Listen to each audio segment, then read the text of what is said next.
Sebelum berlanjut ke materinya, jadi untuk capaian pembelajaran yang harus kalian peroleh itu adalah mahasiswa mampu menghitung potensial sel, mahasiswa mampu menghitung jumlah massa yang dihasilkan selama proses elektrolisis, dan yang ketiga adalah mahasiswa mampu menjelaskan aplikasi sel elektrokimia. Nah, jadi mungkin untuk kuis ataupun ujian nanti kemungkinan besar akan mencakup 3 ini untuk pertanyaannya. Nah, kemudian untuk bahan kajian yang akan kita bahas pada hari ini adalah pengertian elektrokimia, kemudian sel galvanik dan aplikasinya, sel korosi dan pencegahannya seperti apa. Yang keempat adalah sel elektrolitik dan aplikasinya, kemudian nanti soal latihan yang kalian lakukan di luar pertemuan ini. Nah, sebelumnya, jadi apa yang dimaksud dengan elektrokimia? Jadi proses elektrokimia itu adalah melibatkan reaksi oksidasi dan reaksi reduksi. Jadi elektrokimia itu adalah yang melibatkan reaksi oksidasi dan reduksi. Nah, untuk elektrokimia sendiri ada 2 jenisnya. Yang pertama ini adalah ketika energi berupa listrik dilepaskan oleh suatu reaksi redoks yang berlangsung spontan.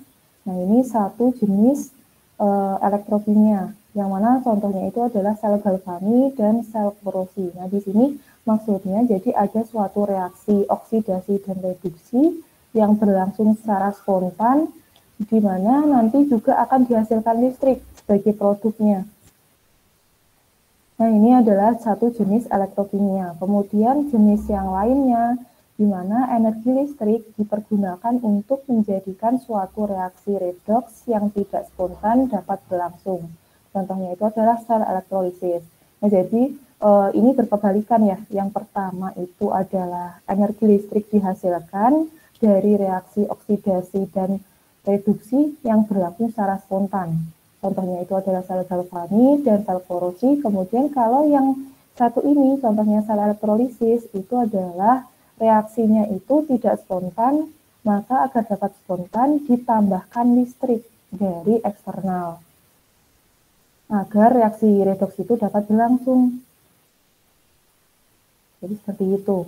Jadi kalau yang pertama itu adalah energi listriknya malah yang dihasilkan, kalau yang kedua adalah energi listriknya harus disuplai dari eksternal agar reaksi yang tidak spontan ini dapat berlangsung. Nah, untuk elektrokimia sendiri melibatkan transfer elektron dari tempat terjadinya reaksi oksidasi ke tempat reaksi reduksi. Contohnya itu adalah reaksi ini ya.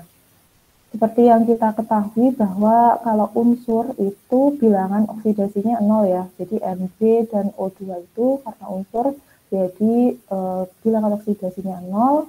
Kemudian yang di sebelah kanan ini karena ini gabungan ya, cara gabungan, jadi Mg itu adalah plus 2, O itu adalah negatif 2. Ini mungkin juga sudah dipelajari di SMA ya, terkait menentukan bilangan oksidasi dari suatu reaksi.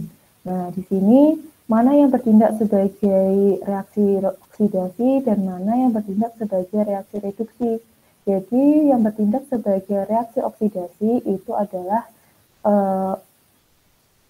zat yang mengalami peningkatan bilangan oksidasi. Yang mengalami peningkatan bilangan oksidasi itu adalah Mg ya, yang dari 0 menjadi plus 2. Jadi reaksi setengah reaksinya itu adalah sebagai berikut. Jadi awalnya Mg menjadi Mg2+.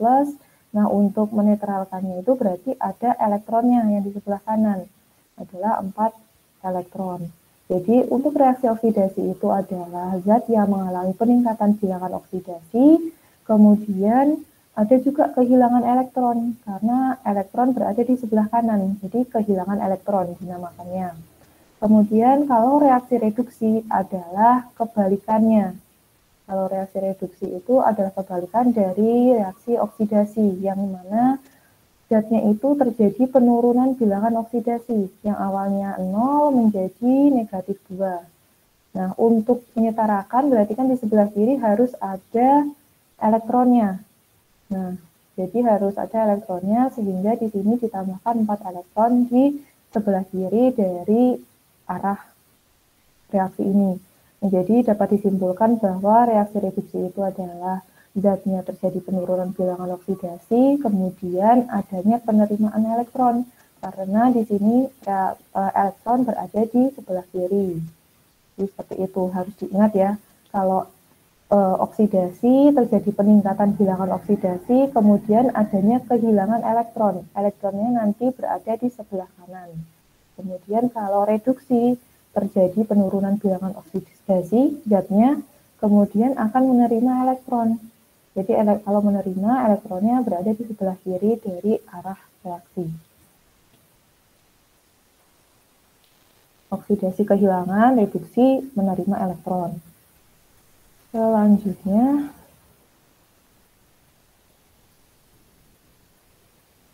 ini.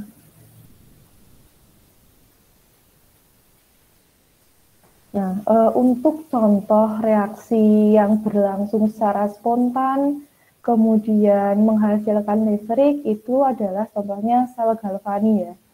Jadi reaksi spontan, reaksi reduksi oksidasi yang spontan, kemudian menghasilkan listrik, itu adalah contohnya sel galvani. Dalam sel galvani itu mungkin juga sudah dipelajari di SMA, jadi ada yang namanya anoda, tadi yang mengalami reaksi oksidasi. Reaksi oksidasi berarti yang kehilangan elektron. Kemudian ada juga katodanya.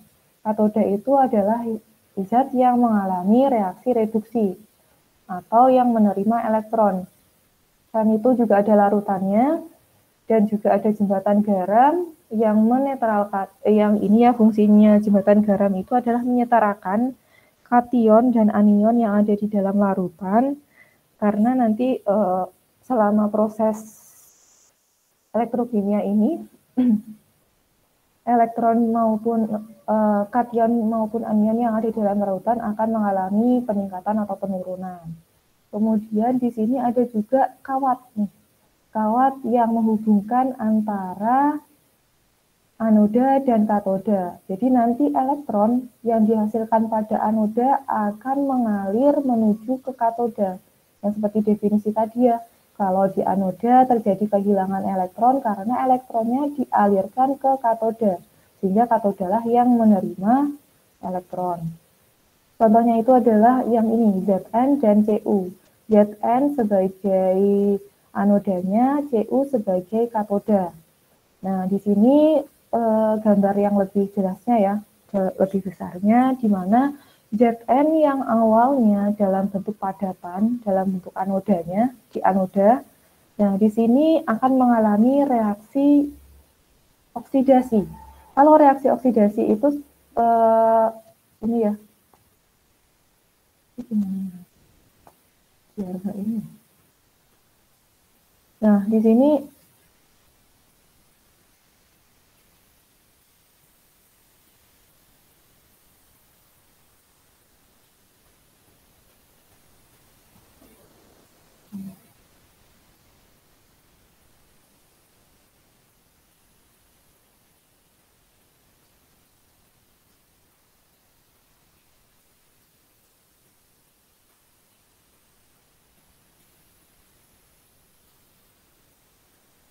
gimana agar ininya hilang itu ada yang tahu?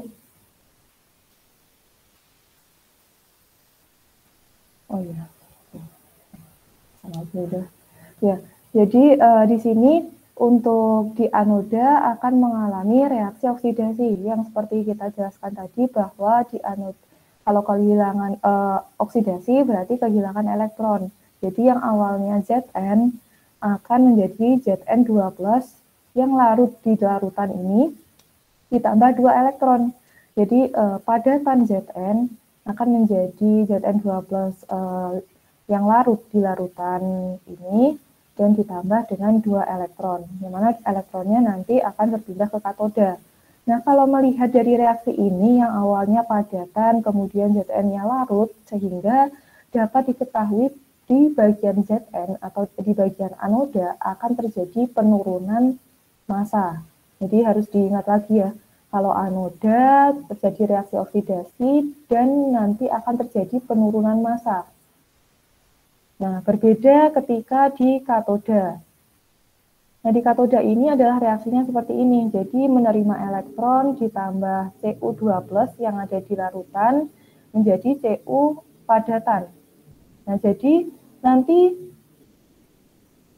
yang awalnya Cu-nya itu larut dalam larutan akan membentuk padatan yang menempel di bagian elektroda. Jadi kalau dilihat dari percobaan ya, mungkin nanti kalian lakukan di korosi ya, praktikum korosi di kelas 2, itu nanti akan terlihat kalau yang di anoda itu akan terjadi penurunan massa, kemudian kalau yang di katoda akan terjadi peningkatan massa.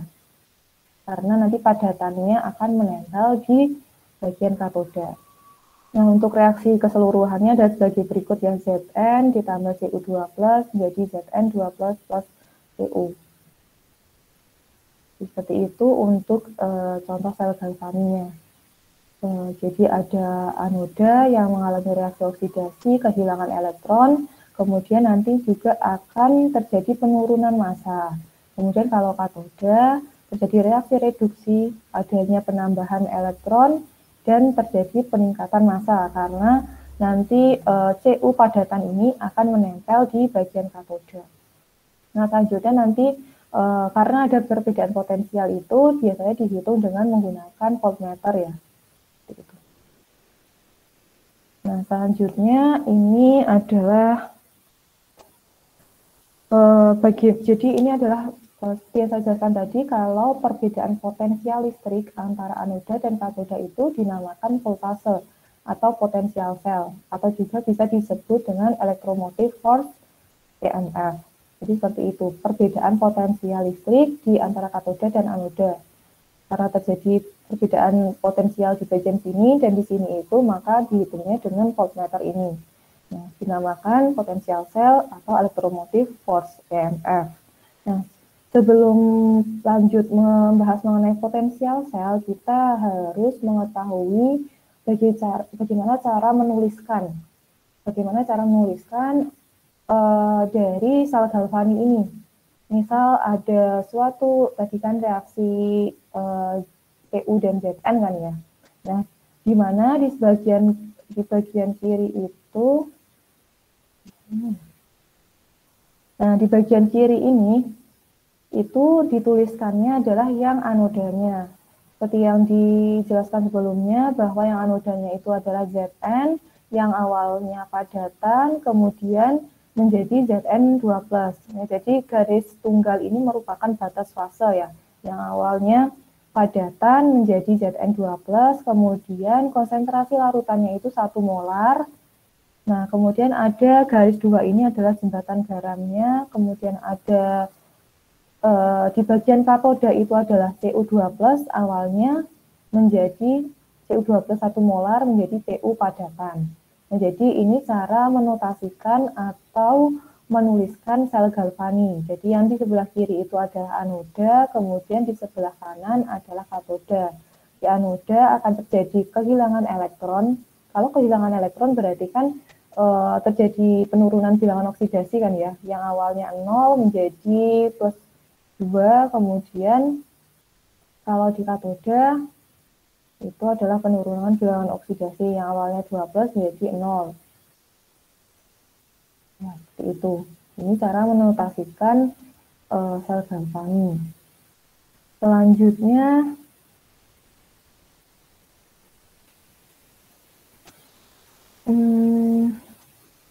Selanjutnya ini adalah kita bagaimana cara menghitung potensial reduksi standar.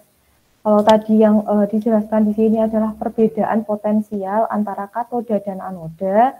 Nah, sebelum menghitung ini kita harus mengetahui dulu berapa potensial di katoda dan berapa potensial di anoda. Nah, bagaimana caranya? Yaitu dengan potensial reduksi standar ini. Jadi potensial reduksi standar itu adalah potensial dari reaksi yang diasosiasikan dari reaksi reduksi pada suatu elektroda ketika semua larutan memiliki konsentrasi 1 molar dan semua gas itu pada tekanan 1 atm. Nah, jadi seperti itu ya, sebelum menghitung potensial sel yang ini, perbedaan potensial listrik di katoda dan anoda, kita harus mengetahui terlebih dahulu berapa potensial katoda dan potensial anoda. Caranya yaitu dengan mencari potensial reduksi standar tadi, potensial yang diasosiasikan dengan reaksi reduksi pada suatu elektroda. Jadi kalau suatu elektroda itu kan berarti hanya satu elektroda saja ya, baik itu elektroda katoda ataupun anoda. Nah, karena ini ada subscript di atas ya, 0 berarti kan pada kondisi standar. Harus diingat, kalau ada subscript 0 di atas, itu berarti pada kondisi standar. Maksud dari kondisi standar itu adalah larutannya memiliki konsentrasi 1 atm dan gasnya itu pada tekanan 1 atm. Konsentrasi 1 molar dan tekanan gasnya itu 1 atm. Jadi perlu diingat-ingat kalau standar pada potensial reduksi standar ini konsentrasinya 1 atm dan tekanannya itu 1 molar dan tekanannya itu 1 atm. Jadi harus diingat seperti itu. Jadi sebelumnya kita harus mengetahui potensial reduksi standar. Nah, misalnya di sini untuk mengetahui potensial reduksi standar, kita harus mengetahui salah satu sebagai patokan, baik itu di anoda atau di katoda.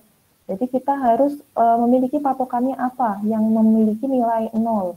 Nah, di sini biasanya yang dianggap nilainya 0 itu adalah yang potensial dari hidrogennya, di bagian hidrogen. Hidrogen itu dianggap memiliki potensialnya 0. Yang dinamakan standar hidrogen elektrod atau elektroda standar hidrogen, yang mana kita mematok nilai dari potensial hidrogennya itu adalah 0. Nah, ketika kita sudah mematok bahwa hidrogennya 0, jadi kita bisa menghitung potensial Zn-nya itu berapa, gitu kan ya. Jadi seperti itu. Nah, ini contohnya seperti ini. Jadi kalau hidrogen kita patok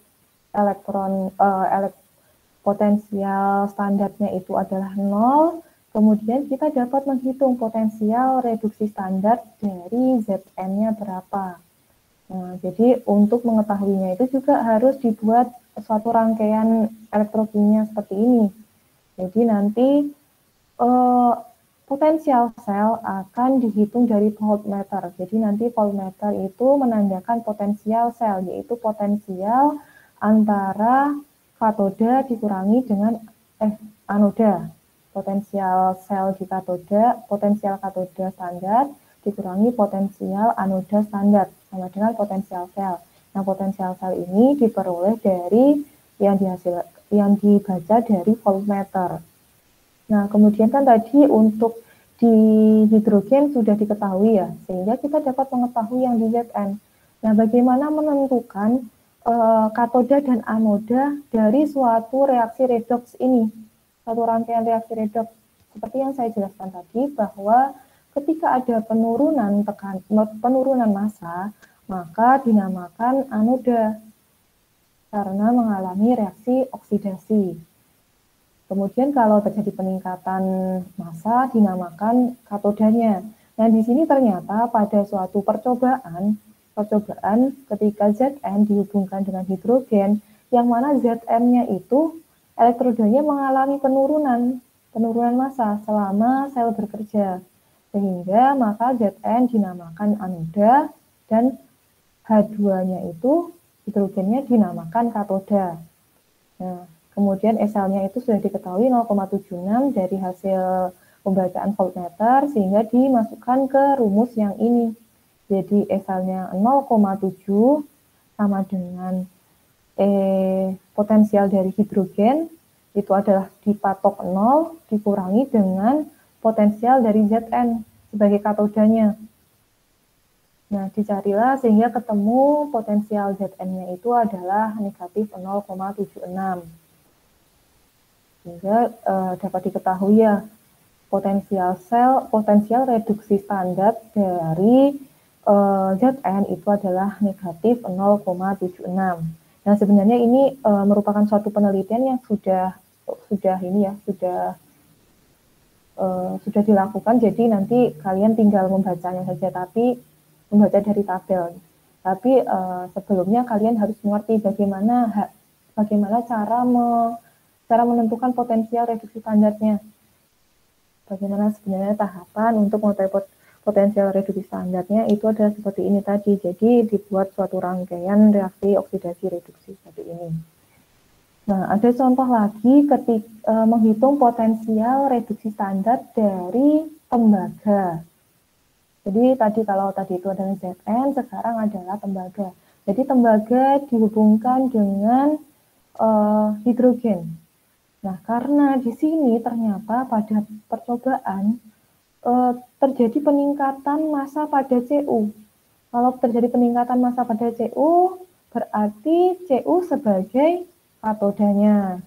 Jadi perlu diingat, kalau peningkatan massa berarti Cu sebagai katoda. Kemudian potensial sel pada kondisi standarnya sudah dihitung dari voltmeter, yaitu dihasilkan 0,34 volt, maka kita dapat menghitung potensial dari Cu-nya berapa. Jadi seperti dengan tadi ya, rumusnya itu adalah E sel sama dengan katoda dikurangi anoda. Katodanya itu adalah Cu, anodanya itu adalah hidrogen. Hidrogennya, potensial sel hidrogen adalah 0, sehingga diketahuilah potensial reduksi standar dari Cu itu adalah 0,34. Nah, ini semua dilakukan dari penelitian ya, dan sudah banyak penelitiannya, jadi kalian tidak perlu melakukan lagi. Jadi cukup tahu saja sebenarnya seperti inilah tahapan untuk mengetahui potensial reduksi standarnya. Nah, ini ya kalau deskripsi secara reaksi di anoda itu, berarti yang di anoda tadi adalah hidrogen, jadi kehilangan elektron. Kalau di katoda terjadi reaksi reduksi, jadi nanti ada penambahan elektron atau menerima elektron sehingga nanti diperoleh Cu padatan. Karena Cu padatan sehingga nanti di elektroda ini akan terjadi peningkatan massanya. Nah, jadi nanti dibuat reaksi keseluruhannya adalah sebagai berikut. Jadi H2 pada tekanan 1 atm ditambah Cu12 menjadi Cu plus 2H+. Nah, jadi yang perlu diingat pada keadaan standar itu ada subskrip atasnya 0, kemudian konsentrasi larutannya itu ada 1 molar, dan konsentrasi tekanan dari gasnya itu adalah 1 atm. Kalau konsentrasinya bukan 1 molar, itu berarti bukan potensial standar, jadi nanti berbeda ya. Nah, ini tadi merupakan tahapan-tahapan untuk mengetahui potensial reduksi standar. Nah, seperti yang saya jelaskan bahwa potensial reduksi standar itu sebenarnya sudah ada tabelnya ini. Jadi kalian tidak perlu melakukan penelitian lagi ya terkait ini, karena sudah dilakukan oleh penelitian-penelitian terdahulu, sehingga nanti kalau kurang jelas mungkin nanti bisa dibaca sendiri ya pada waktu ini saya memberikan materinya, atau ini sebenarnya materinya dari Raymond Sang ya, dari buku kimia dasar, kimia dasar di Raymond Sang ini. Kalau kalian ingin membaca dari bukunya langsung seperti itu. Nah, sebenarnya untuk potensial reduksi standar ini sudah ditampilkan pada tabel 19.1 ini untuk berbagai macam elektroda. Jadi banyak sekali, di mana kalau di sini tadi dipatok untuk hidrogen itu adalah 0. Dipatok hidrogennya 0, kemudian untuk potensial-potensial yang lain sudah tersedia gitu. Jadi E0 itu adalah potensial reduksi untuk reaksi yang tertulis. Nah, di sini karena ada subskrip 0 berarti berada pada kondisi standar atau pada keadaan standar. Kemudian semakin positif nilai dari potensial standarnya ini akan semakin mudah tereduksi, atau dalam artian akan bertindak sebagai katodanya ya. Jadi misal kalau ada 2 elektroda di sini, misal Cu dan Zn tadi gitu ya. Cu di sini, Zn di sini. Nah, di sini kalau suatu elektroda Cu dan Zn dihubungkan dengan kawat, maka mana yang bertindak sebagai katoda dan mana yang bertindak sebagai anoda bisa dilihat dari nilai elektron potensial reduksinya. Jadi kalau yang memiliki potensial reduksi standarnya itu lebih tinggi, maka dinamakan katoda. Kemudian yang memiliki potensial reduksi standarnya rendah, Zn, yang mengalami berarti anodanya, yang menjadi anodanya. Kalau yang positif, lebih positif itu adalah katoda, kemudian yang lebih negatif itu adalah anoda. Katoda dan anoda, gitu ya. Jadi yang positif itu adalah katoda, yang lebih negatif itu adalah anoda. Kemudian tanda potensial standar berubah ketika reaksi dibalik. Namun kalau mengubah koefisien stoichiometri, reaksi pada setiap setengah reaksi ini tidak akan mengubah nilai potensial sel. Jadi kalau dibalik saja yang berpengaruh terhadap nilai dari potensialnya. Kalau adanya pengubahan koefisien tidak akan berpengaruh terhadap nilai potensial sel standarnya, karena karena potensial ini merupakan intensif. Nah, di sini ada suatu contoh soal ya. Jadi contoh soalnya kita diminta menghitung potensial sel. Seperti yang dijelaskan di slide-slide sebelumnya, bahwa potensial itu adalah perbedaan potensial antara katoda dan anoda. Beda ya, potensial sel itu perbedaan katoda dan anoda. Kalau potensial reduksi standar tadi itu adalah potensial dari salah satu elektrodanya.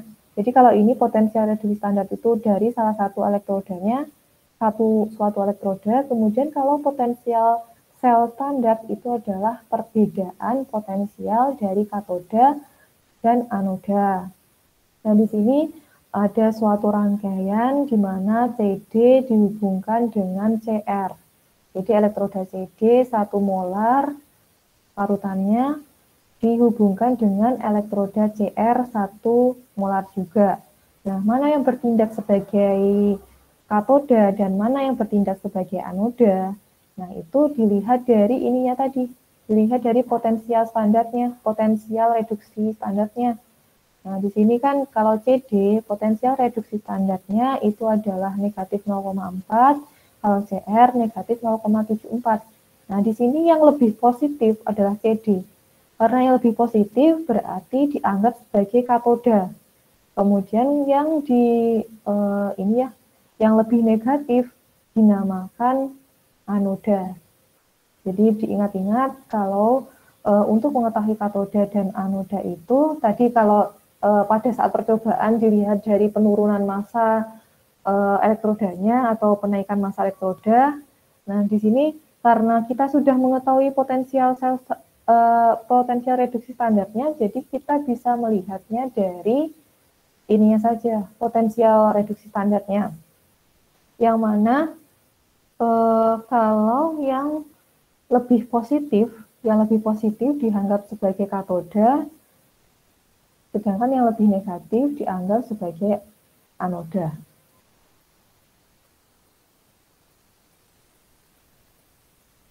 Jadi mungkin dituliskan saja. Yang lebih positif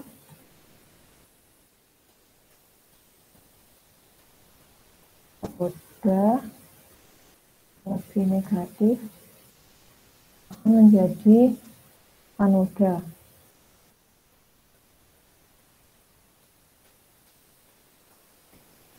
Jadi seperti itu. Jadi di sini berarti CD menjadi katoda. Kalau katoda jadi mengalami reaksi reduksi, menerima elektron, jadi 2 elektron ditambah CD2 plus jadi CD, padatan. Nah, kalau di sini juga bisa terjadi peningkatan massa karena bentuk padatan. Kemudian di anoda akan terjadi reaksi oksidasi. Yang mengalami reaksi oksidasi adalah CR. Jadi CR ya akan kebalikan ya dari rumus yang ini. Terbaliknya. Karena mengalami, kalau oksidasi kan mengalami pelepasan elektron atau mengalami kehilangan elektron. Jadi elektronnya di sebelah kanan. Jadi Cr3 plus 3 elektron. Karena elektronnya di anoda dan katoda belum sama, jadi harus disetarakan terlebih dahulu. Sehingga nanti dihasilkan seperti ini. 2Cr ditambah 3Cd2 plus menjadi 2Cr2 plus 2Cr3 plus ditambah 3Cd. Ini reaksi keseluruhannya. Kemudian bagaimana cara menghitung potensial sel? Jadi potensial sel sama dengan potensial reduksi pada katoda dikurangi potensial reduksi standar pada anoda. Katodanya itu adalah tadi negatif 0,40 dikurangi min 0,74. Sehingga dihasilkan nilainya adalah negatif 0, diperoleh 0,30.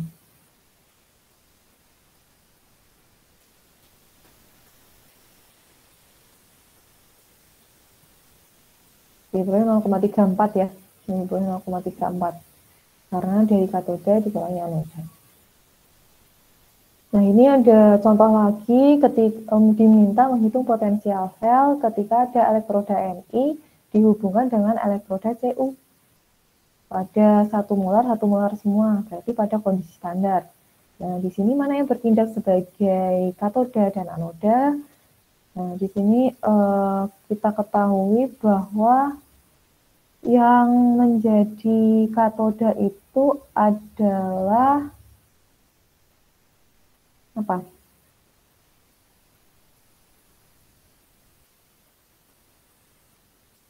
Yang menjadi katoda adalah Ni. Yang menjadi katoda Ni, yang menjadi anoda itu ada Cu. Jadi nanti harusnya kalian ketahui dulu ya. Nah, di sini misal kalau Ni itu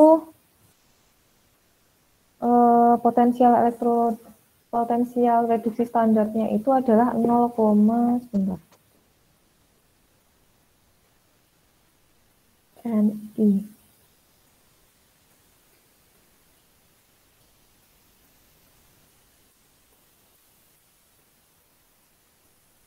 Ibu izin bertanya, itu Iya. terbalik ya?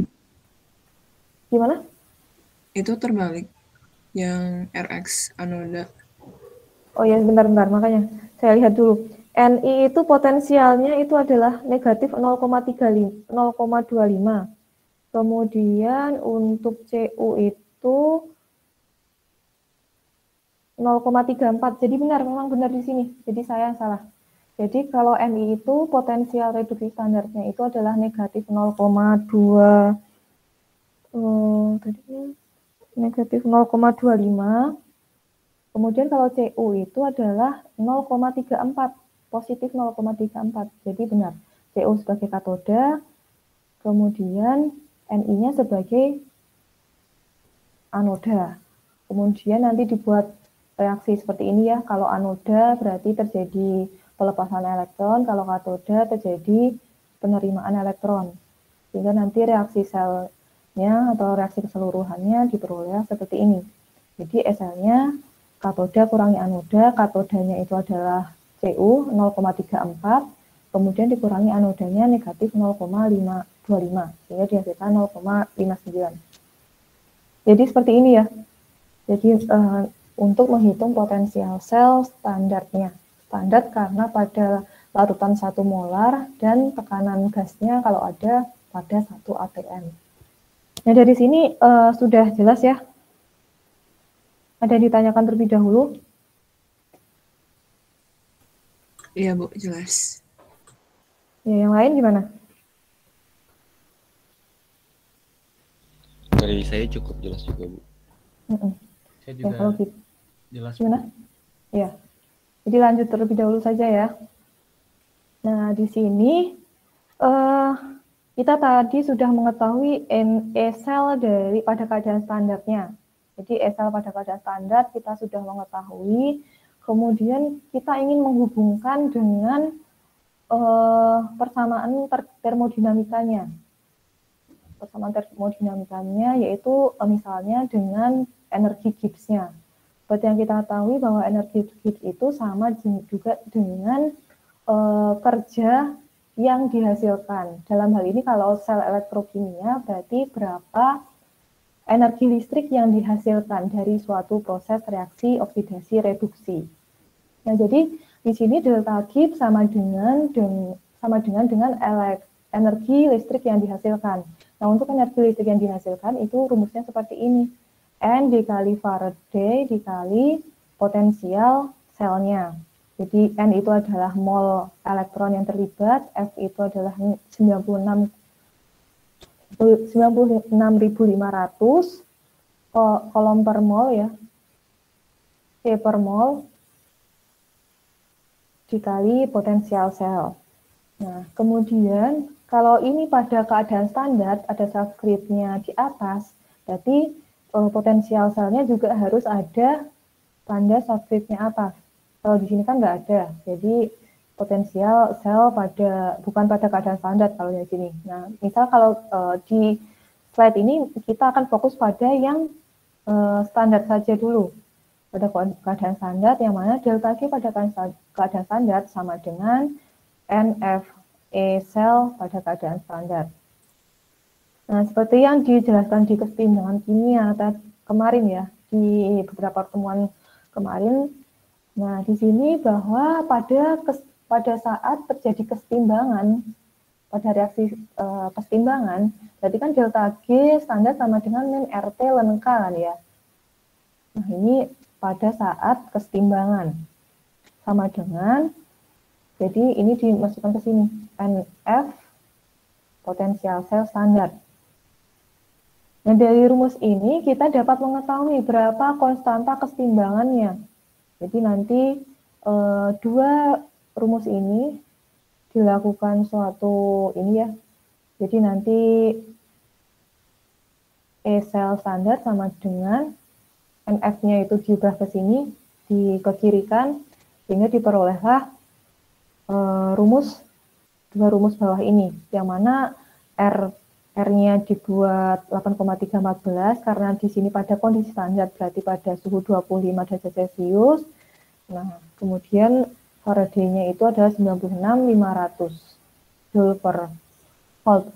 Joule per volt kali mol, atau tadi ya kol C per mol dikali ln K, sehingga nanti dihasilkan rumus akhir adalah sebagai berikut. Yang mana kalau pakai ln berarti nanti ininya adalah konstantanya itu adalah 0,0257, kemudian kalau pakai log itu adalah 0,0592. Jadi harus diperhatikan. Dari sini kalau kita ingin mengetahui konstanta keseimbangannya berapa pada kondisi standar. Nah, dalam hal ini berarti suatu proses berada dalam kesetimbangan. Suatu proses reaksi redoks ini berada dalam kesetimbangan. Jadi kan esalnya tadi kita bisa menghitungkan ya dari potensial reduksi standar yang ada di tabel-tabel tadi, kita tinggal mencari katoda dan anodanya berapa. Nah, N-nya itu juga sudah ada kan ya, jumlah elektronnya berapa yang terlibat. Jadi kita dapat mengetahui konstanta keseimbangan dari suatu reaksi redoks pada saat keseimbangan. Nah, kemudian kalau jadi kita dapat mengetahui gitu, apakah reaksi itu spontan ke arah kanan atau ke arah kiri, itu dengan cara mengetahui nilai dari E selnya. Kan di sini kan delta G standar sama dengan NF E sel. Jadi harusnya kalau spontan ke arah kanan, reaksinya spontan ke arah kanan atau ke arah produk, biasanya kan delta G-nya negatif.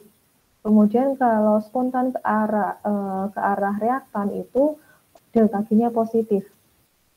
Jadi ini ya, kalau delta G-nya 0 berarti kan pada saat keseimbangan. Kalau negatif itu akan spontan ke arah produk, kalau delta G-nya positif itu adalah spontan ke arah reaktan. Seperti itu. Nah, di sini berarti kan kalau negatif ya, misal kita ingin membuat reaksi itu spontan ke arah produk. Jadi delta G-nya itu harus negatif. Jadi kalau delta G negatif, potensial sel itu harus nilainya positif ya. potensial sel harus positif. Jadi kita bisa dapat mengetahui apakah reaksi itu spontan ke arah produk atau tidak, bisa dilihat dari potensial selnya ini. Jika kalau potensial sel yang ada di sini itu adalah positif, maka reaksi spontan ke arah produk. Nah, tapi kalau sel dari perhitungan kita itu adalah negatif, maka untuk ke arah produk itu tidak spontan, kemudian spontannya ke arah reaktan. Karena dari rumus ini ya, dari rumus ini kita dapat mengetahui kalau potensial selnya positif akan ke arah produk karena delta G-nya nanti hasilnya negatif. Kalau potensial selnya negatif itu nanti delta G-nya positif sehingga akan lebih spontan ke arah reaktan. Nah, selanjutnya ini tadi dari rumus yang ini tadi ya, dari rumus ini kita dapat menghitung seperti yang saya jelaskan tadi bahwa kita dapat mengetahui konstanta keseimbangannya berapa ketika reaksi pada kondisi standar yaitu 25 derajat Celcius, kemudian larutannya itu 1 molar, kalau ada gas berarti tekanannya 1 atm. Nah, di sini rumusnya seperti ini ya, sel sama dengan konstanta kali K lah pokoknya. Nah, dari sini kita perlu mengetahui di mana yang mengalami reaksi oksidasi dan mana yang mengalami reaksi reduksi atau anoda ataupun katodanya. Nah, di sini dilihat dari ini saja potensial selnya. Dari potensial potensial reduksi standar dari tiap elektrodanya. Jadi misal di sini harus dilihat dulu ya. AG itu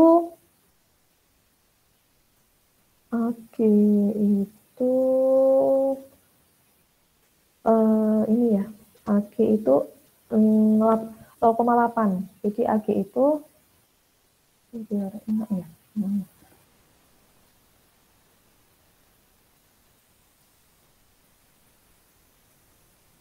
Yang AG itu potensialnya itu adalah 0,8. Kemudian kalau yang Fe itu adalah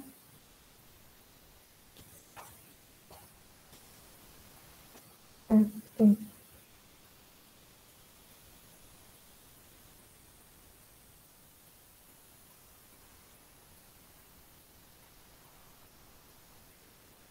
Bentar, ini kok kayaknya ada yang salah ya?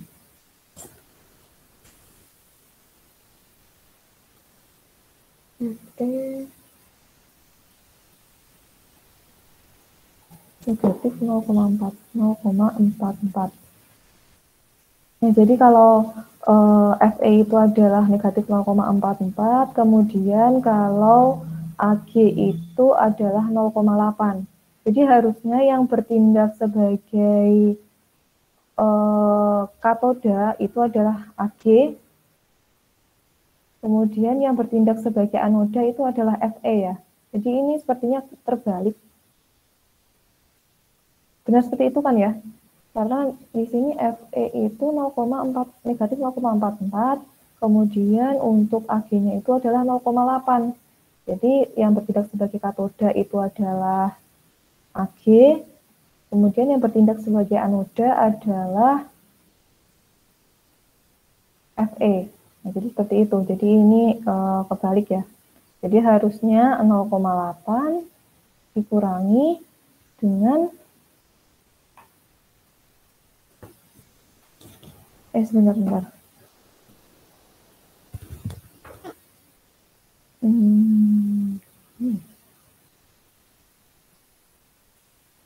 Di sini gitu.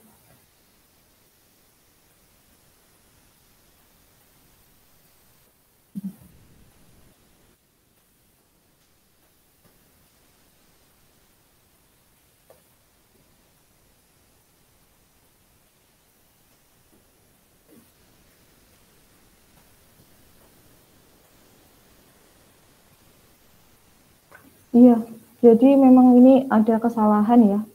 Jadi harusnya yang bertindak sebagai katoda itu adalah Ag. Kalau katoda berarti kan mengalami reaksi reduksi ya. Jadi ini harusnya salah ya. Jadi nanti, ya mungkin nanti diperbaiki dulu lah. PPT-nya sebelum dibagikan.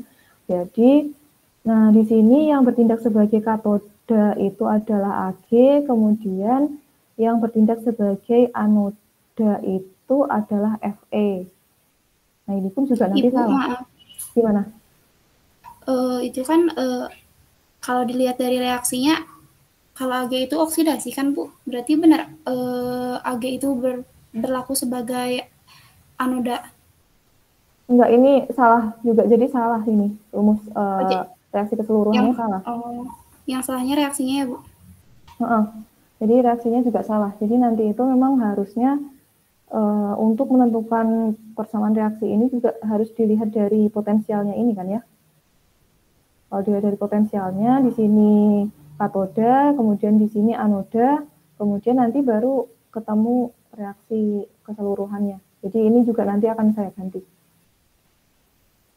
Nah, selanjutnya harusnya berarti untuk potensial sel 0,8 dikurangi min 0,44. Jadi harusnya 1,22 ya, bukan min ya, 1,22 saja, 1,24 volt. Kemudian nanti kita dapat menghitung konstanta keseimbangannya dengan menggunakan rumus yang ini. Nah, jumlah elektronnya itu diperoleh dari ini ya, elektron pada saat oksidasi ataupun reduksi. Elektronnya adalah 2, jadi 1,24 volt kali 2 dibagi dengan 0,0257. Dan diperolehlah K sebesar ini. Jadi seperti itu untuk menghitung, untuk mengetahui konstanta keseimbangan pada keadaan standar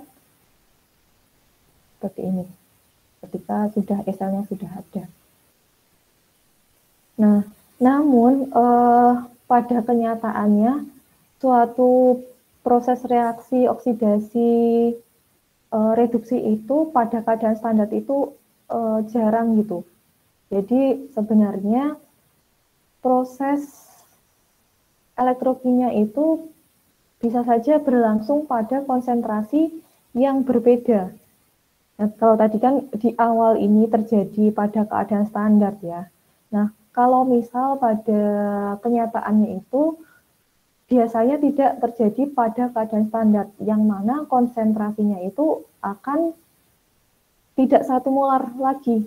Jadi mungkin tidak 1 molar lagi karena adanya penelitian, mungkin dengan adanya peningkatan atau penurunan dari konsentrasi menyebabkan hal yang bagus gitu. Nah, seperti itu karena untuk pada kondisi standar itu kan sulit tercapai gitu kan ya. Kadang ada yang sulit tercapai sehingga ketika konsentrasinya berubah mungkin akan lebih bagus. Nah, di sini biasanya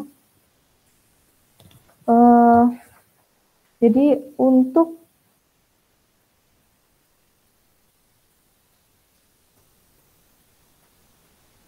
ini ya, kalau yang tadi itu ada pada keadaan standar karena sulit untuk dipertahankan, jadi biasanya suatu sel elektrokimia itu berlangsung pada kondisi yang tidak standar, dalam artian mungkin konsentrasinya tidak 1 molar gitu.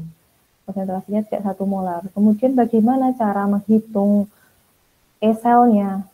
Kan kita tidak mengetahui ya E-selnya berapa kalau konsentrasinya tidak 1 molar. Karena kalau yang di awal kan potensial sel pada kondisi standarnya itu 1 molar. Nah, kalau 1 molar itu kan berarti ada subskrip 0 di atas ini. Nah, jadi kalau kita ingin mencari potensial sel tapi tidak berada pada kondisi standar, rumusnya itu adalah sesuai dengan persamaan Nernst ini.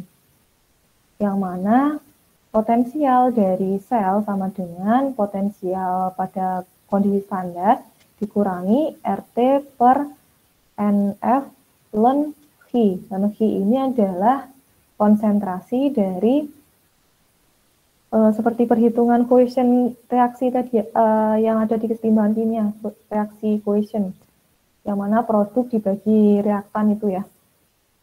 Jadi, seperti itu.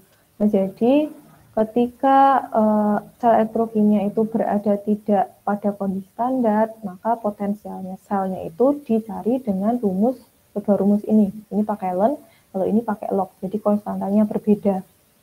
Tapi tetap kita membutuhkan ESEL standar ini sebagai ESEL standar dikurangi dengan persamaan ini ya, rumus yang ini.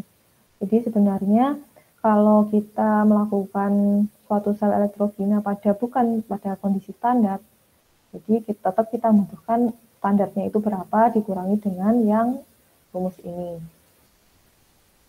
Nah, contohnya itu ini. Iya. Contohnya itu suatu reaksi berlangsung spontan pada suhu 25 derajat Celcius jika konsentrasi dari Fe-nya itu adalah 0,6 molar. Kemudian CD adalah 0,01 molar. Nah, dan dari sini kan dilihat bahwa bukan berada pada kondisi standar ya, karena bukan 1 molar lagi. Nah, jadi bagaimana berapa E-nya itu potensial selnya, yaitu dengan menggunakan rumus yang ini tadi. Sebelumnya kita harus mengetahui mana yang bertindak sebagai katoda dan mana yang bertindak sebagai anoda. Di sini yang bertindak sebagai katoda adalah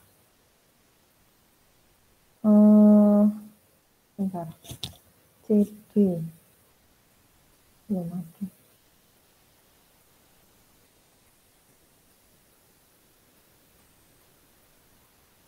Kenapa kebalik-balik ya?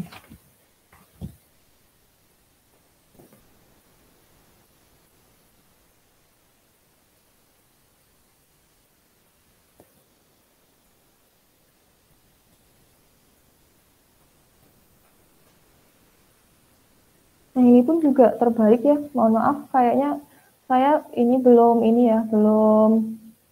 mengecek untuk contoh soalnya karena saya mendapatkan dari Pak Ngapin ya untuk PPT ini. Jadi sebenarnya kalau CD itu kan yang lebih positif itu akan bertindak sebagai katoda. Kemudian yang lebih negatif akan bertindak sebagai anoda. Nah, di sini CD itu potensial sel standarnya adalah negatif 0,4. Kemudian Fe itu adalah negatif 0,44. Nah, sebentar. Nah, ini CD itu adalah negatif 0,4. Kemudian untuk Fe itu negatif 0,44. Nah, kalau dia dari sini, berarti yang mengalami reaksi reduksi atau katoda itu harusnya adalah CD. Kemudian yang mengalami reaksi reduksi itu adalah katoda, anoda kan ya, Fe-nya. Seperti itu sih. Nah, ini kebalik deh. Jadi harusnya seperti itu. Jadi seperti itu ya, nanti mungkin saya akan revisi lagi ya untuk ini, atau mungkin saya ganti dengan soal yang lain. Jadi secara umum seperti itu. Jadi nanti kan kita lihat lebih dahulu potensial reduksi standarnya berapa, kemudian yang menjadi katoda itu adalah yang lebih positif, yang mana di antara kedua ini lebih positif itu adalah CD, negatif 0,4, sehingga nanti di ini kita cari ESEL standarnya berapa. Jadi 0,4 dikurangi negatif 0,44. Jadinya nanti adalah 0,04. Bukan, nggak ada negatifnya gitu ya. Nggak ada negatifnya. Karena ini adalah reaksi spontan ke kanan kan ya, harusnya kan tidak negatif. Kemudian kita dapat menghitung potensial selnya berapa. Bukan keadaan standar ya di sini karena konsentrasinya itu sudah tidak standar. Yang mana nanti potensial standar dikurangi rumus yang ini, N-nya itu diperoleh dari elektron di sini, 2 elektron berarti kan 2 mol elektron dikali ln Phi. Phi-nya itu adalah perbandingan antara produk dibagi dengan reaktan. Nah, produknya itu adalah karena di sini jadi harusnya sih produknya itu adalah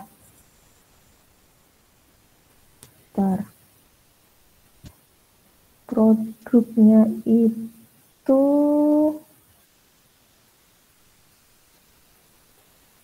yang anoda. Yang anoda tadi ini ya reduksi. Anoda. Jadi Fe. Harusnya ini juga kebalik ya nanti ini.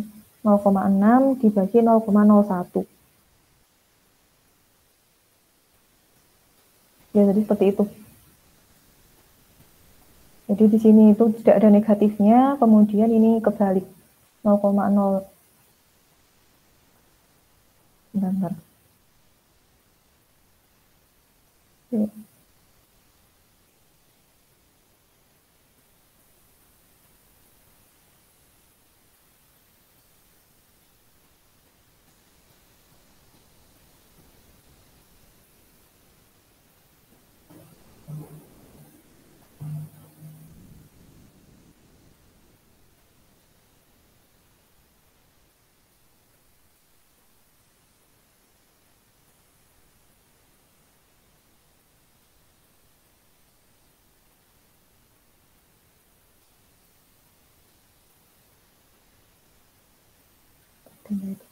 Oke.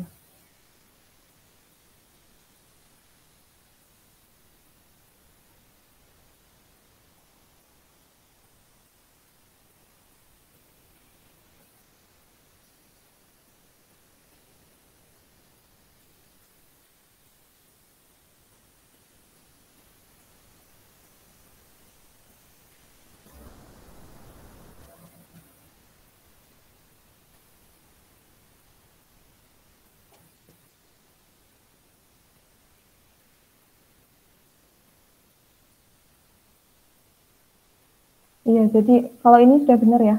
Jadi sudah benar. Kalau yang ini, jadi yang salahnya cuma di bagian negatifnya ini saja. Kalau yang ini sudah benar. Jadi yang konsentrasi CD dibagi konsentrasi dari Fe. Apa nanti, bentar ya, gimana ya? Harusnya dibuat reaksi keseluruhan dulu ya. Jadi reaksi keseluruhan,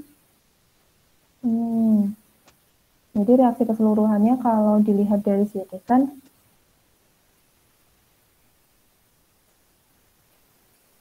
yang mengalami reaksi oksidasi yang di anoda 2 jadi anoda, yang mengalami reaksi reduksi kan berarti untuk ininya kan terjadi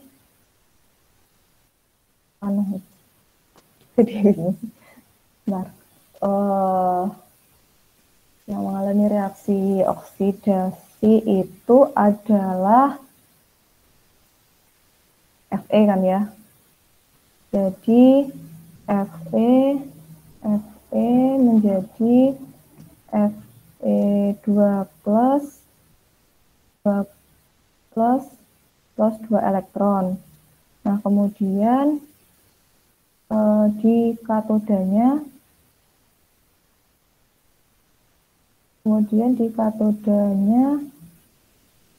katoda itu adalah CD. Kalau CD berarti kan CD2 plus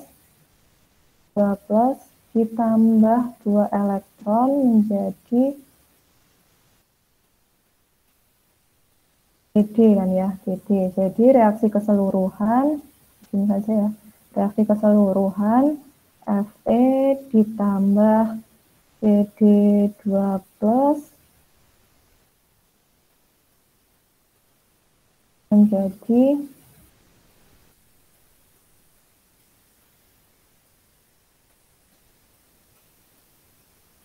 Fe2 plus ditambah CD.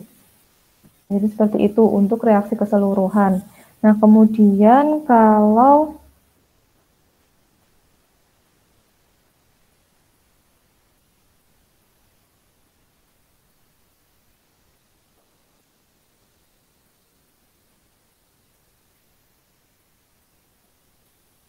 berarti dari sini nanti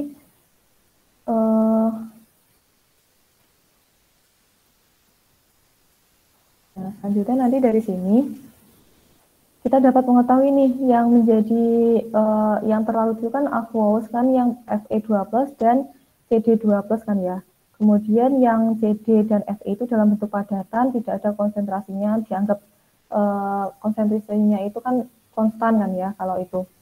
Yang seperti di keseimbangan kimia. Jadi yang dimasukkan itu adalah konsentrasi Fe2+ dan CD2+.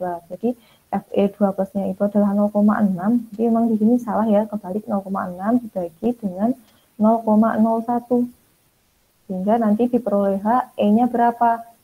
Nah, kalau E-nya itu adalah negatif, itu nanti berarti tidak spontan ya. Berarti kalau tidak spontan itu berarti reaksi tidak berlangsung pada arah yang ke arah produk, tapi berlangsungnya ke arah sebaliknya. Kemudian kalau E-nya itu adalah positif, berarti reaksi itu berlangsung spontan. Nah, ini juga kesimpulannya juga belum kita ketahui ya, jadi nanti kalian hitung sendiri. Kalau negatif itu berarti tidak spontan ke arah produk, tapi spontannya ke arah yang berlawanan. Itu. Jadi seperti itu. Jadi nanti mungkin akan saya perbaiki lagi ya untuk rumus untuk ini. Kemudian nanti akan saya tambahkan mungkin ada soal-soal lain gitu ya. Yang sama juga. Nah, ini soal latihan mungkin tidak usah kita kerjakan ya. Untuk saat ini kalian kerjakan saja untuk tugas. Selanjutnya itu kita akan membahas mengenai aplikasinya. Jadi aplikasi sel galvani itu ada di mana saja. Misal ini adalah di baterai.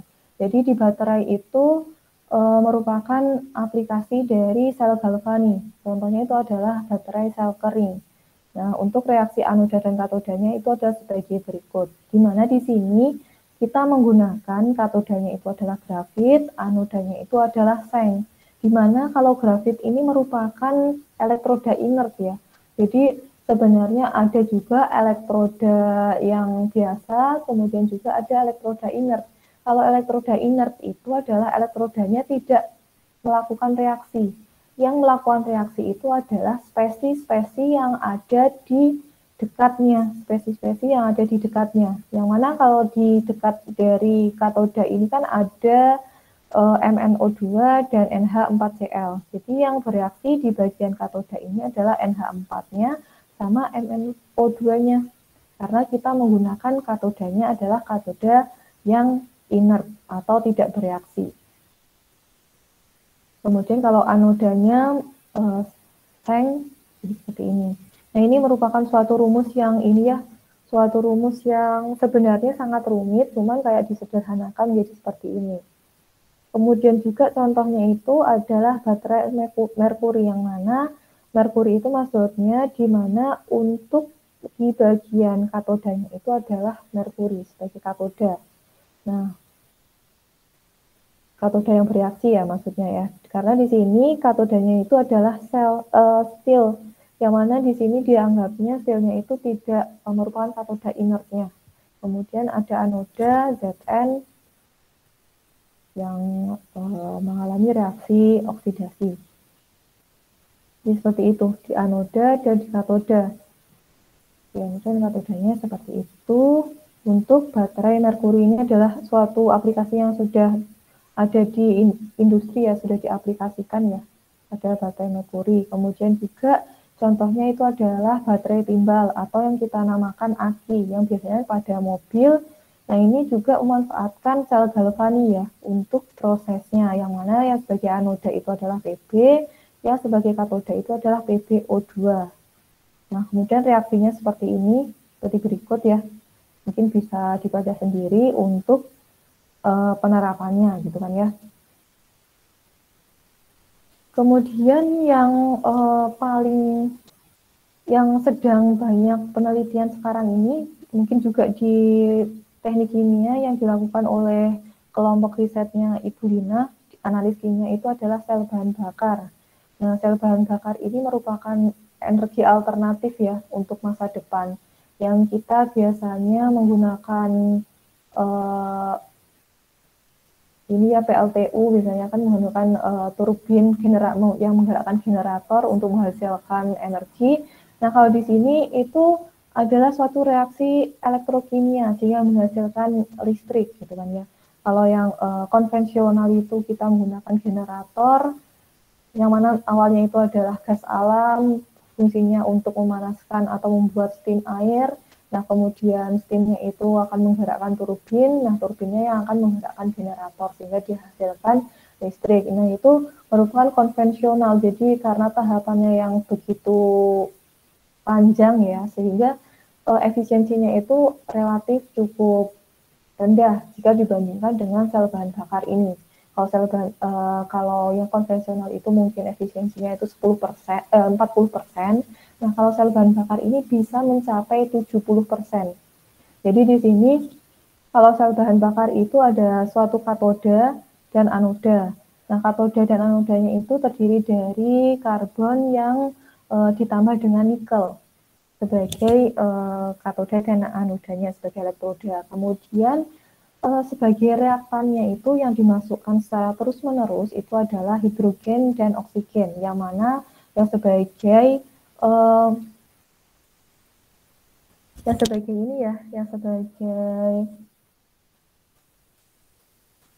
anoda itu adalah hidrogen, yang sebagai katoda itu adalah oksigen. Karena di sini kita menggunakan elektrodanya inert, karbon itu kan inert kan ya, tidak bereaksi. Jadi yang bereaksi itu adalah spesies-spesies yang ada di sekitarnya. Spesies yang di sekitarnya, karena di sini yang dimasukkan hidrogen di anoda, maka yang menjadi reaksi anoda itu adalah hidrogen, kemudian di katoda itu adalah oksigennya. Nah, di sini reaksi dari sel bahan bakar ini akan menghasilkan listrik, kemudian juga akan dihasilkan air. Nah, jadi inilah yang makanya menjadi banyak penelitian karena proses ini merupakan suatu proses yang lebih bersih ya, karena kalau konvensional itu kan menghasilkan CO2 yang akan menyebabkan ini ya global warming. Tapi kalau kita menggunakan sel bahan bakar ini, kita juga dapat menghasilkan listrik. Nah, kemudian produk yang dihasilkan itu adalah air yang ya adalah air yang pasti sudah aman gitu kan, aman kan ya untuk lingkungan seperti itu. Nah, makanya banyak penelitian terkait sel bahan bakar untuk saat ini. Namun yang menjadi kelemahan dari sel bahan bakar itu adalah yang ininya tadi ya, elektrodanya itu menggunakan nikel. Nah, nikel itu masih cukup mahal gitu. Jadi aplikasinya masih perlu peningkatan gitu karena kita menggunakan elektroda nikel yang mahal gitu kan ya. Mungkin perlu penelitian lebih lanjut untuk mencari elektroda yang lebih murah gitu, sehingga dapat diaplikasikan dalam skala yang lebih besar. Tapi kalau sel bahan bakar ini merupakan yang ini ya, green energy karena menghasilkan air dari suatu proses sel elektrokimia ini. Selain menghasilkan energi dan juga menghasilkan air yang pasti aman terhadap lingkungan. Nah, selanjutnya untuk ini ya contoh dari sel elektrokimia yang berlangsung secara spontan. Contohnya itu adalah reaksi pada korosi. Jadi korosi itu adalah seperti yang kita ketahui bahwa adanya kerusakan material akibat proses elektrokimia atau berinteraksi dengan lingkungan. Jadi korosi itu bisa saja terjadi pada bangunan, jembatan, kapal, mobil, dan lain-lain seperti itu ya. Nah, korosi sendiri contohnya yang ada di lingkungan kita itu adalah karat pada besi. Jadi besi itu bisa terjadi karat, itu kalau kalian pelajari ya itu adalah suatu reaksi elektrokimia, reaksi oksidasi reduksi ya. Mungkin akan kalian pelajari lebih lanjut di nanti praktikum korosi, pengendalian korosi. Tapi untuk pengenalannya bahwa korosi ini merupakan suatu reaksi elektrokimia. Jadi bagian dari reaksi elektrokimia yang berlangsung secara spontan. Jadi ada sedikit energi yang dihasilkan dari proses korosi ini. Nah, kita menganggap bahwa yang menjadi anodanya itu adalah Fe. Nah, karena Fe yang menjadi anoda kan berarti kehilangan elektron, sehingga menjadikan Fe2+ plus 2 elektron.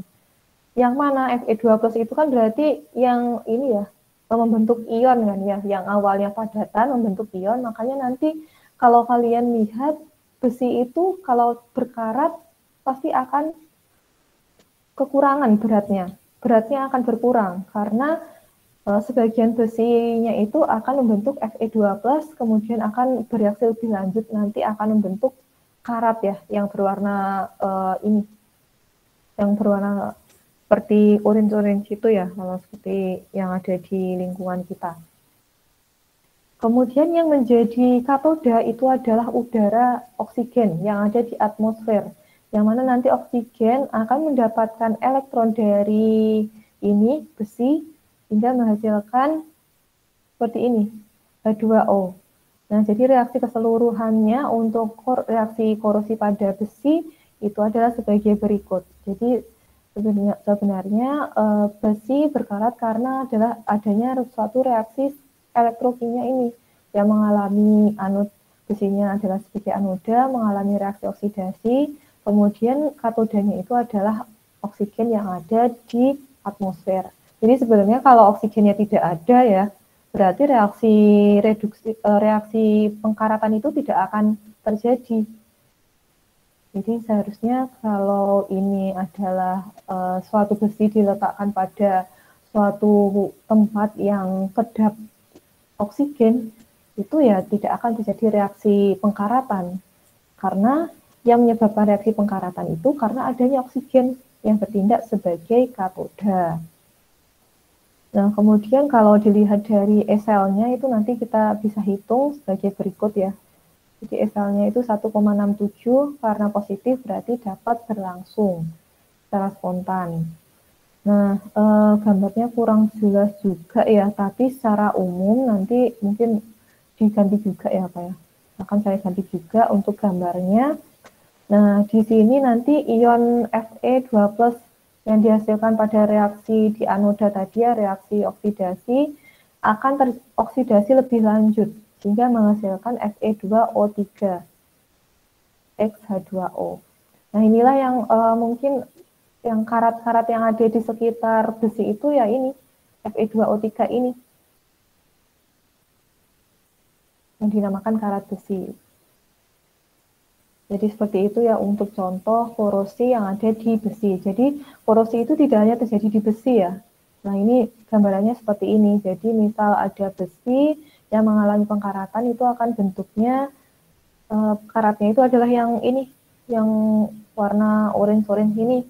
Nah kemudian kalau orange-nya dihilangkan berarti kan nanti besinya sendiri akan kehilangan beratnya kan ya. Seperti yang dijelaskan di awal bahwa di anoda akan terjadi pengurangan berat massa atau massa. Ya, karena ini karena sebagian dari besi ini akan membentuk karat besi tadi di anoda, seperti itu. Nah, contoh lain dari korosi tidak hanya pada besi, tapi juga pada aluminium ataupun logam-logam yang lain gitu kan ya. Logam-logam lain itu bisa saja mengalami suatu reaksi pengkaratan. Nah, namun di sini kalau aluminium itu selama reaksi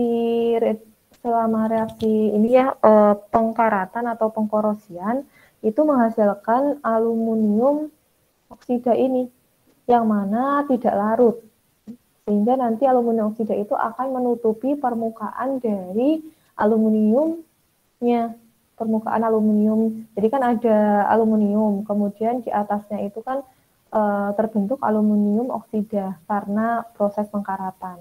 Nah, karena ada yang penumpukan, di mana aluminium oksidanya itu tidak larut, maka proses korosi itu tidak berlangsung lagi karena permukaan aluminium, batangan aluminium itu sudah tertutupi oleh aluminium oksida. Jadi ini ya, proses pengkaratan itu tidak terjadi karena lapisan aluminium oksida tak larut yang terbentuk di permukaan atasnya ketika aluminium terpapar ke udara. Sehingga aluminium oksida inilah yang akan melindungi aluminium yang ada di bawahnya. Nah, sebenarnya untuk pencegahannya itu ada bermacam-macam ya.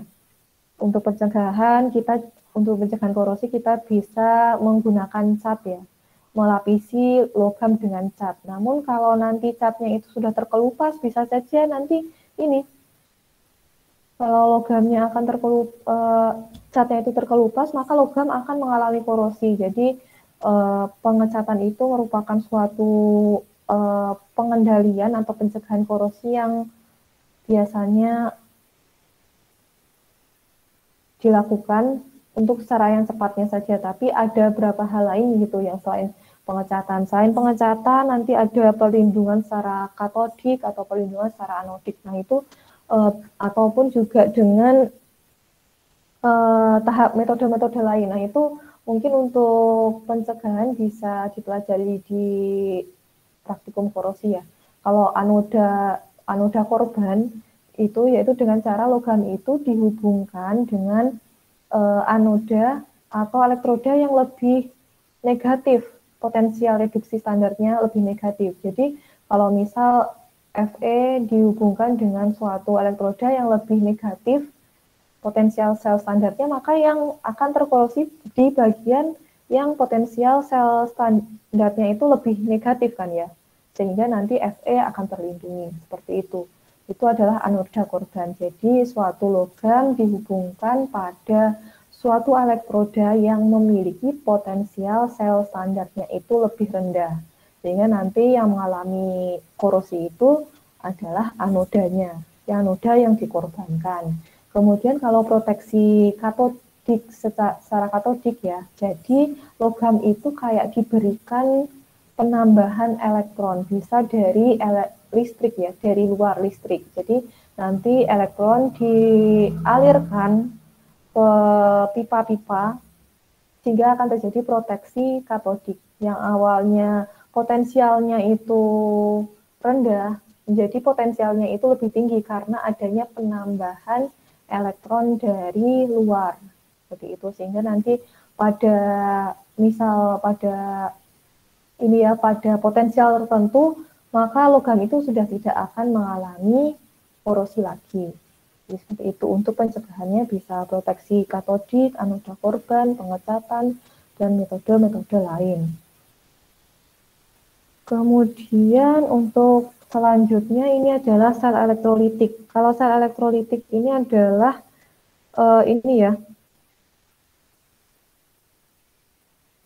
merupakan kebalikan yang tadi. Merupakan kebalikan yang sel galvani tadi. Kalau sel galvani itu adalah reaksi yang spontan, kemudian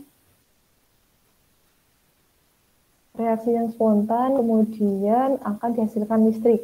Kalau sel elektrolitik ini adalah suatu reaksi redoks yang awalnya itu tidak spontan, sehingga agar reaksi tersebut dapat berlangsung perlu ditambahkan energi listrik dari luar, jadi ditambahkan energi listrik. Kebalikannya ya, ini adalah reaksi non spontan, kemudian diperlukan energi listrik dari luar agar reaksi non spontan itu dapat terjadi. Nah, di mana di sini untuk katoda itu dihubungkan dengan kutub negatif dari listrik, kemudian kalau anoda berarti kan dihubungkan dengan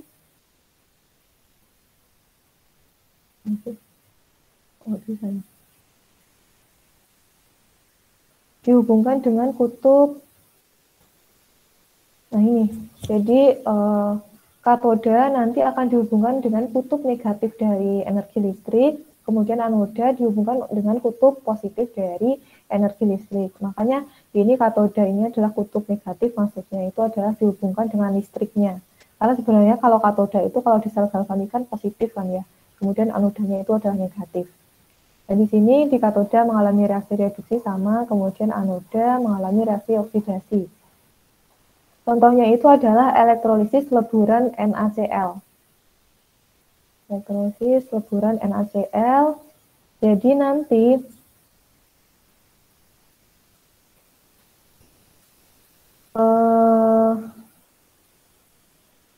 Generasi leburan NaCl ini adalah suatu aplikasi dari elektrolisis, dari proses elektrolisis. Jadi yang mana ada leburan NaCl, kemudian kita ingin membuat NaCl-nya itu akan berpisah, Na tersendiri membentuk padatan, Cl-nya itu dalam bentuk gas Cl, gas klorin.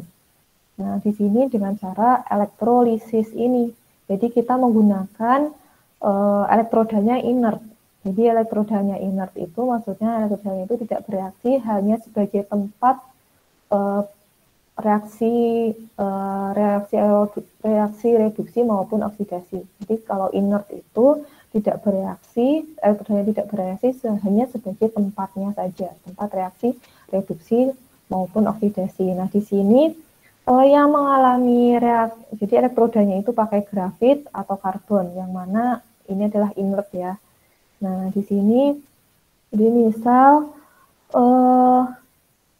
kita ingin memasukkan NaCl, leburan NaCl ya.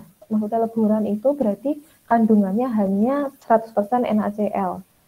Leburan berarti fasenya itu adalah fase cair. Jadi di situ, yang berarti kan di sini, di dalam suatu sel elektrolisis ini ada katoda, kemudian juga ada Na dan juga Cl. Nah, mana yang mengalami reaksi di katoda itu adalah ion positifnya, jadi Na menjadi Na saja, Na plus ditambah elektron menjadi Na. Kemudian di bagian anoda itu yang mengalami reaksi oksidasi itu adalah yang ion negatifnya, ion Cl. Jadi Cl jadi gas klorin plus 2 elektron.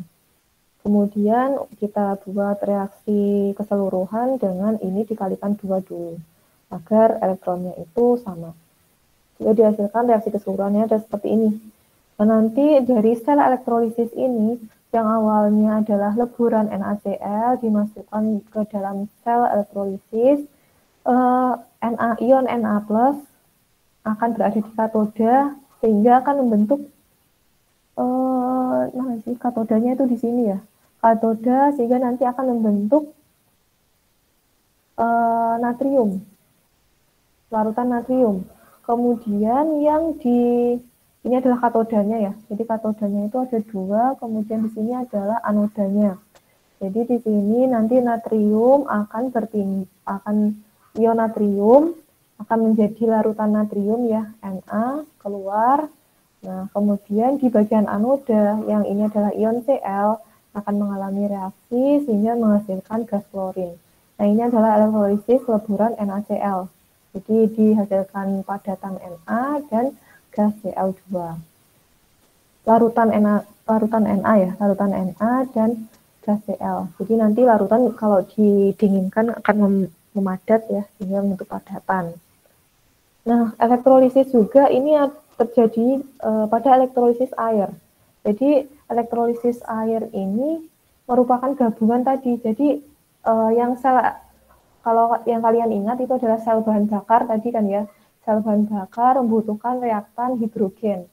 Nah, jadi sel elektrolisis air ini merupakan suatu yang berkesinambungan dengan sel bahan bakar. Jadi biasanya ada sel elektrolisis air, kemudian juga ada sel bahan bakar, di mana sel elektrolisis air ini fungsinya sebagai pensuplai atau penyedia hidrogen.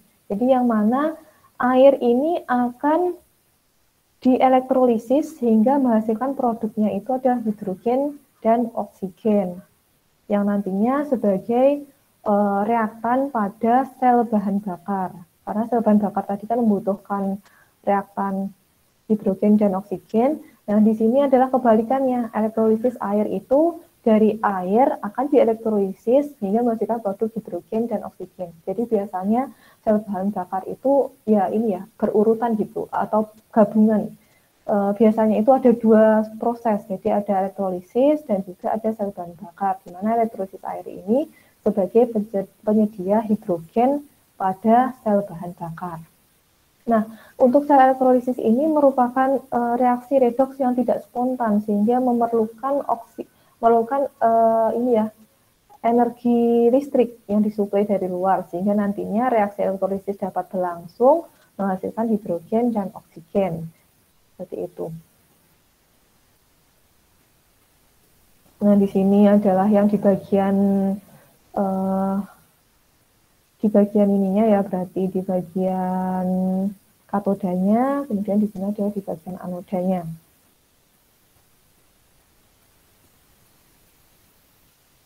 Ya, jadi mungkin seperti itu saja ya, mungkin ini akan saya lanjutkan minggu depan ya sedikit, kemudian nanti untuk minggu depan lanjut saja ke materi selanjutnya. Materi selanjutnya kemudian untuk kuisnya di akhir saja, berarti setelah pertemuan besok. Jadi seperti itu. Mungkin untuk penjelasan hari ini sampai ini saja, karena nanti kalau membahas tentang ini akan panjang sekali, apalagi untuk mengetahui masa elektrolisis yang terbentuk itu lumayan. Jadi mungkin untuk pertemuan hari ini sampai sel elektrolisis ini saja, jadi kalian nanti pelajari. Nah, untuk yang soal yang di sini tadi akan saya perbaiki dulu ya. Saya perbaiki dulu. Nah, nanti mungkin kalau nggak sorean atau besok pagi akan saya bagikan di Google Classroom untuk materi ini. Nah, mungkin sebelum kita tutup, apakah ada yang ditanyakan? Jadi kan ini ya, mungkin kalau yang sel elektrolitik itu kan kebalikan, berbeda gitu kan ya. Kalau ini kan non spontan, agar spontan ditambahkan energi listrik, jadi energi dari luar gitu. Ya, ada yang ditanyakan lebih dahulu sebelum ditutup?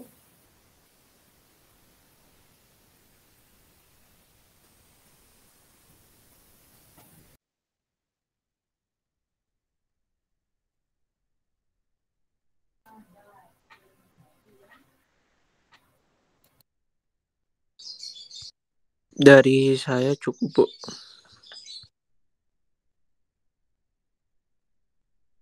Udah Ibunya keluar. Ibunya keluar. Nge-lag. Bukan, tadi salah pencet. Oh.